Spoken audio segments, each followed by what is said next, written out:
әдіс-тәсілін өткізіп жатыр. Негізінен қазір заманауи технология сегодня қолданыстағы қысқаша жасанды интеллект, яғни жасанды интеллект технологиясы бойынша кішкене өзінің білімдерімен бөлісе біледі. Бұл сабағымыздың кез келген бөлігінде пайдалануға болады. Мысалы, шақ шеңбері болсын, серпу сәті болсын, ертегі болсын, тағы басқа көп нәрселерде оның қолдануға болады. Ал бұны тәжірибе көрсетер болса, мысалы,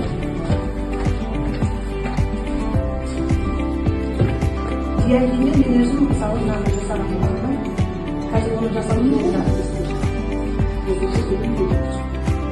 Жасанды интеллект оқушылардың белсенділігін арттыруға бірнеше жолмен ықпал етеді. Жиі әр оқушының деңгейін анықтап, оның қабілетіне сай тапсырмалар ұсынуға болады. Оқуды ойынға айналдырып, балалардың белсенділігін арттыруға болады. Жиі мәтін, сурет, музыка, видео жасауға көмектеседі. Бұл оқушыларға өз идеяларын жүзеге асыруға мүмкіндік береді. Ал бұны жасау үшін диагноз, мысалы, бұл хромға кіреміз.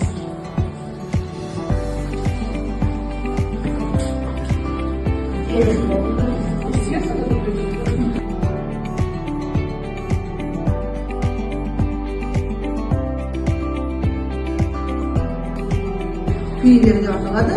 Бұл жерде сайттан алынған суретті балаларға боятып, сканерлеп, суретті жандандыруға болады екен бұл жерде. Мысалы, жаңа суретті көшіріп алып, бояп, сканерлеп, сурет кіріледі. Барлық салаға, барлық пәнге байланысты суреттер бар бұнда. Ал, қазір беремін. Мынау менің балаларымның жандандыруы.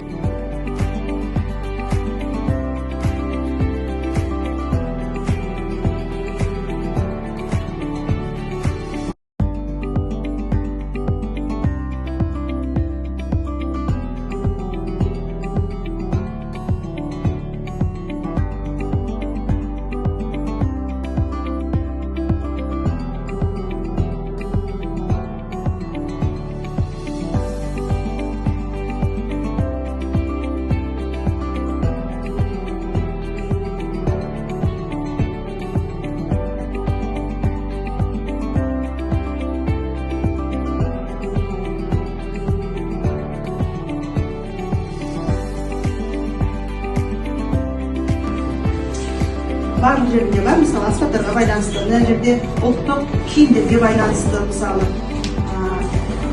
қазақтың ұлттық ойын түрлеріне байланысты QR-ға жабыстырылған. Осылай өздеріңіз қолдан жасап, шығарып, жабыстырып, өздеріңіздің шеберліктеріңізге қарай пайдаланыңыздар.